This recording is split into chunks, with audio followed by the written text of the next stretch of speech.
네, 국회 정개특위가 시민참여단 500명을 대상으로 두 차례 난상 토론을 포함한 공론조사를 진행합니다. 조사 결과와 전문가들 조사까지 더해서 선거제 개편안 도출에 반영하게 되는데요. 선거제 개편 논의에 다시 불이 붙을 수 있을지 주목됩니다. 지난 20대 정개특위 위원으로 전원위 개최를 직접 제안하고 또 민주당 협상대표를 참여했던 김종민 더불어민주당 의원 모시고 관련 얘기 나눠보겠습니다. 안녕하십니까? 네, 안녕하세요. 자, 선거제 개편 논의가 지난달 헌정사상 최초로 선거제 개편과 관련한 전원위원회를 열 때만 하더라도 한껏 불이 붙었었는데 지금은 다소 이제 소강 상태에 빠진 것 같아요. 엊그제 조혜진 의원께서 출연해서는 한 선거제 개편 작업이 한 30% 정도 진행된 것 같다 이제 이러는 것도 하긴 했는데 지금 다소 좀 부진한 원인이 뭐라고 보고 계시는지요? 이게 시기적으로 조금 안 맞았던 게 있는 게요. 예. 그 여야가 모두 원내대표 교체기였습니다. 4월 달이. 그러니까 그렇죠. 전직 원내대표들이 이 선거제 개편이라는 중요한 협상을 이제 임기가 한 달도 안 남았는데 이걸 책임지고 밀고 나가기가 어려운 거예요. 예. 그리고 이제 신임 원내대표가 이제 들어와야 이제 이걸 하는 건데 그래서 양쪽 투표가 한 달 차이로 있었거든요. 예. 그래서 국민의힘이 먼저 윤재혁 대표가 선출됐고 그다음에 이제 4월 28일 날 우리 민주당의 박광원 대표가 선출돼서 사실상 4월 28일부터 이제 본격적으로 원내대표 간에 이제 협의가 시작된 거나 마찬가지입니다. 그러니까 며칠 안 됐죠. 그래서 사실을 밖에서 보면 이거 왜 얘기가 불 붙이다 마나 하는 느낌이 들 텐데 실제로 전원위원회는 의원들이 이제 자발적으로 나서서 발언하는 거니까 그거는 상관이 없는데 발언 내용을 가지고 이제 협의를 해서 단일안을 만들어가야 될 거 아닙니까? 이거 만들어가는 과정에는 원내대표 간의 협상 이게 필요한데 당장 대표적으로 전원위원회의 논의를 모아나갈 소위원회를 구성해야 돼요. 근데 이 소위원회를 몇 명으로 할지 구성할지 말지 몇 명으로 할지 누구로 할지 이런 문제들에 대해서 원내대표 간의 협상이 한 달 동안 이루어지지도 않은 거예요. 우리 쪽이 이제 새로운 원내대표를 선출할 예정이기 때문에 그래서 새 원내대표가 들어서면 그 논의를 하자. 그래서 원내대표가 새로 들어서고 이 논의를 시작을 했습니다. 이제부터는 좀 본격적으로 진행이 될 수 있겠군요. 이 소위가 구성이 되면 이 소위원회에서 이제 의원들이 한 100여 명이 얘기했던 내용을 모아서 단일안을 조율해내는 협상을 진행을 할 거로 예상이 됩니다. 첫 걸음은 이제 전원위 소위를 구성하는 게 이제 일차적인 관문이 될 것 같은데요. 지금 앞서 저희 보도로도 좀 나갔습니다만은 이제 이달 중에 이것도 이제 뭐 최초로 실시가 되는 거라고 하는데 선거제 관련해서 공론화 조사를 합니다. 그래서 6일과 13일 시민 500명이 이제 모여서 관련된 선거제 관련해서 잘 모르니까요, 일반 시민들이. 그래서 관련된 정보를 충분히 드리고 해서 거기서 이제 선호하는 선거제가 무엇일지 이런 부분을 이제 알아보는 절차고 그리고 여론조사 별도로 하고 있고요. 그다음에 전문가 조사도 하고 있고. 그래서 여러 가지 이제 국민들의 생각을 알아볼 수 있는 자료들이 나올 것 같아요, 이달 중에요. 그러면 근데 이렇게 많이 이런 것들이 나오더라도 과연 그러면 여야 선거제 개편 협상에 이런 것들이 제대로 반영될 수 있을까? 반영할까 이런 의구심이 드는 것도 사실 아니겠습니까? 욕먹겠죠. 일단은 이렇게 봅니다. 선거제 협상이라고 하는 거는 여러 가지 이제 각자의 의견들이 있어요. 우리는 뭐 비례대가 좋다, 누구는 이제 소선거구제가 좋다, 중대선거구제가 좋다, 여러 가지 의견은 있지만 사실은 선거제는 정답이 있는 건 아니에요. 그렇죠. 뭐가 이건 정답이고 나만 틀렸다 이게 아니고 그 나라마다 실정. 그 나라마다 어떤 정치적인 필요성에 따라서 이제 선택을 하는 거거든요. 근데 그 선택 기준은 크게 국회의원들의 기준이 있을 거고 국민들의 기준이 있어요. 그래서 저는 이제 국회의원들의 기준으로 보면 현역 의원들은 안 고치는 게 아무래도 좋죠. 익숙한 제도로 하는 게. 근데 이제 그건 기득권이잖아요. 그 기득권에 대해서 국민들이 그거는 좀 문제다. 이렇게 압박이 되면 안 고치기는 쉽지가 않습니다. 그래서 저는 의원들 조사도 했고요. 전문가 조사도 했고요. 국회 출입기자 조사도 했습니다. 그리고 이번에 이제 공론 조사를 통해서 국민들의 민심을 한번 파악해보는 이런 과정을 거치고 있는데 이런 내용들의 어떤 공통분모가 나올 거예요. 이 공통분모가 있다면 그거를 어느 정도 수준에서 예를 들면 뭐 비례대표제라든가 중대선거구제라든가 이런 새로운 제도를 도입하는데 비율의 문제는 있겠지만 이거를 깡그리 무시하고 그냥 하던 대로 하자. 이거는 좀 어려울 거라고 봅니다. 예. 그래서 저는 개혁은 어느 정도 되긴 할 텐데 그 수준 정도 이게 이제 어떻게 될 거냐. 이게 이제 5월 달에 여야 협상에서 이제 결판이 나겠죠. 예. 자, 그렇다면 김정민 의원께서 생각하시는 그 좋은 선거제는 무엇인지 지금 저 여야로 보면 뭐 압도적으로 어느 한쪽으로 이렇게 쏠려 있는 것 같지는 않아요. 근데 대체로 이제 국민의힘은 이제 중대선거구제가 뭐 한 명이라도 더 많은 그런 상황인 것 같고 민주당은 소선거구제가 이제 조금 더 이제 많은 것으로 이렇게 보여요. 그리고 비례대표제를 좀 늘리자는 입장인 것 같고 또 불가피하다면 또 의원 정수도 물론 이제 국민들은 이제 반대하는 입장이지만 또 늘리는 쪽인 것 같습니다. 그래서 김종민 의원께서 보시기에 지금 현행 선거제가 안고 있는 여러 가지 문제들이 많지 않습니까? 승자 독식의 문제, 뭐 정치 양극화 문제, 지방 소멸의 문제 이런 문제들을 좀 해소할 수 있는 뭐 최선책은 아니더라도 좀 비슷하게 그런 부분들을 좀 많이 해소할 수 있는 제도는 어떤 거라고 보십니까? 일단 선거제도 문제에서 제일 쟁점이 됐던 이슈는 지금 한 명만 뽑잖아요. 그러니까 승자 독식에 1등만 뽑으니까 소선거구제가 그렇죠. 사실은 되게 보면 이제 똑똑한 사람 또는 양당에서 거대한 정당 그러니까 다양한 어떤 국회의원들 뭐 20, 30대 국회의원들 또는 무슨 뭐 월급쟁이 국회의원들 이렇게 잘 안 나와요. 뭐 그냥 뭐 사법고시 보고 또 뭐 옛날에 민주화운동 때 가서 뭐 신문에도 이름도 나오고 이렇게 좀 유명한 사람들만 국회의원을 하는 거예요.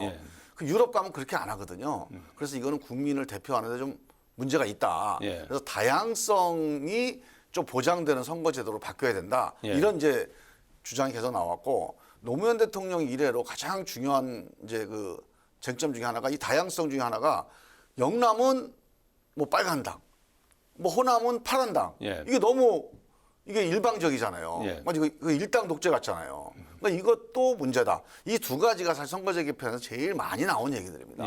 그래서 그 두 가지를 해결하는 가장 좋은 방법은 유럽처럼 권역별 비례대표제라고 그래서 한 선거구에서 여러 명을 뽑으면 다양한 사람들이 선출이 되고 또 다양한 정당들이 생기게 되고 영남, 호남이 일당으로 가는 게 없어집니다.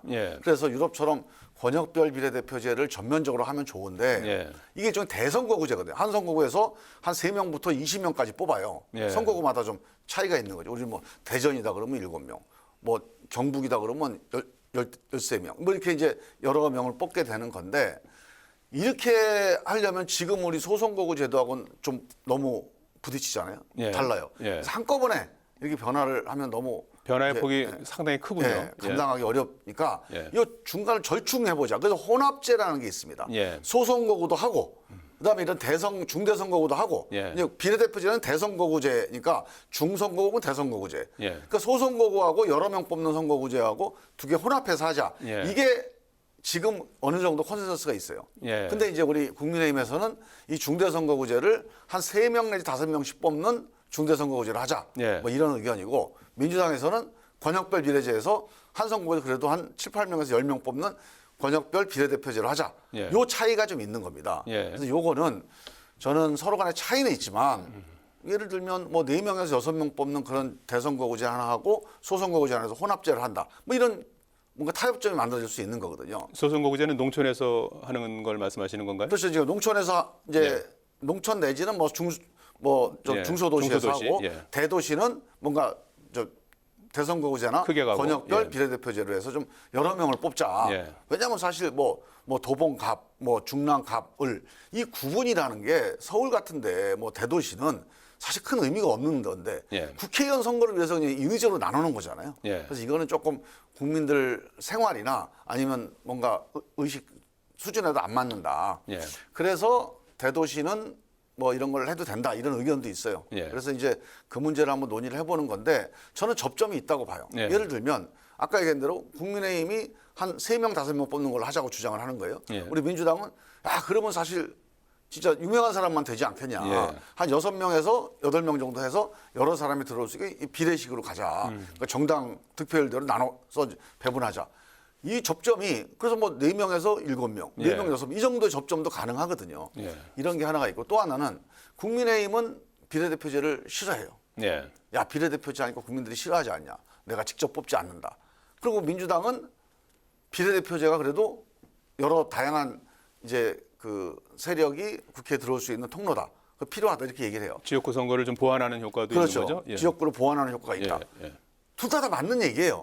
그러면 이 절충점이 뭐냐? 이미 유럽이 이 고민을 100년 전부터 했습니다. 그래서 유럽은 어떻게 뽑냐면 비례대표제를 뽑는데 비례대표제를 정당에서 다 순서 정해갖고 그냥 정당 투표만 하고 끝나는 게 지금 우리는 그렇게 하잖아. 그렇게 안 하고 비례대표제 명단을 다 투표용지에 적어요. 그래서 그중에서 사람들이 유권자가 직접 선택을 합니다. 정당도 보고 인물도 보고. 그렇죠. 그러니까 인물 투표를 직접 하게 만들어서 그 정당에서 많이 득표한 사람을 그 정당의 당선자로 결정하는 거예요. 그러니까 비례대표제를 하더라도 국민이 직접 선출하는 개방형 비례대표제라는 게 있어요. 그러니까 이 제도를 도입하면 국민의힘이 걱정하는 그런 문제들이 뭔가 지금은 폐쇄형이라고 봐야 되는 거죠. 그래서 지금은 이제 폐쇄형이고 이제 일종의 그 명부가 폐쇄돼 있는 거죠. 국민들이 고칠 수가 없어요, 명부를. 이미 정당이 딱 폐쇄해서 딱 만들어 놓은 거니까. 근데 이거 개방형 국민들이 선택해서 고칠 수 있는 개방형으로 가자. 이것도 이제 접점이 될 수 있잖아요. 그래서 이런 접점들을 가지고 알겠습니다. 문제를 좀 해결해 나갈 여지가 있겠다. 지금 김진표 의장께서는 어제 저 박광원 원내대표 만난 자리에서 좀 6월까지 마무리해달라고 이제 요청을 했고요. 그리고 그제 윤석열 대통령은 당 지도부 만찬에서 선거제 관련 언급을 했더라고요. 보도에 따르면. 그래서 뭐 원론적인 말씀인 것 같긴 해요.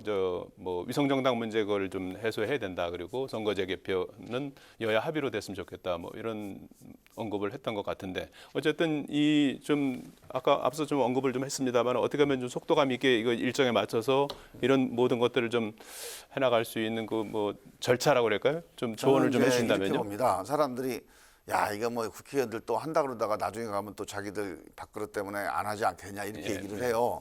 근데 저는 이제 환경이 조금 다른 게 지난번 제가 정개특위 간사를 할 때는 그때 자유한국당이었나요? 자유한국당이었죠. 이 지금 국민의힘이 결사 반대를 했습니다. 아예 정당 전체가 이거를 안 하겠다라고 나섰어요. 그러니까 나머지 정당들이 통과는 시켰지만 엄청나게 부작용이 많았지 않습니까?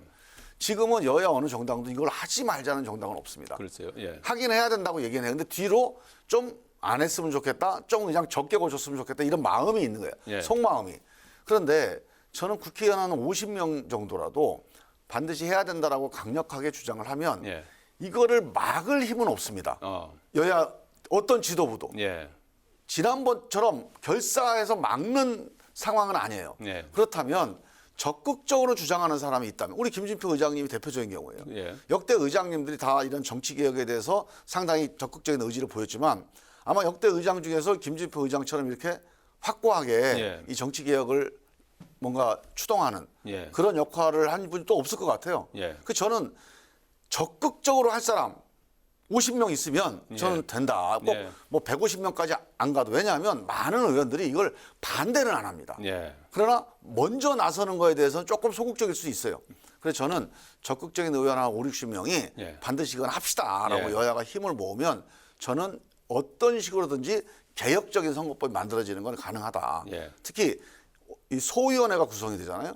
이 소위원회가 구성됐을 때 의원들이 이 소위원회에 자 공론조사 결과 국민 여론이 이렇다. 전문가 의견이 이렇다. 기자들 의견이 이렇다.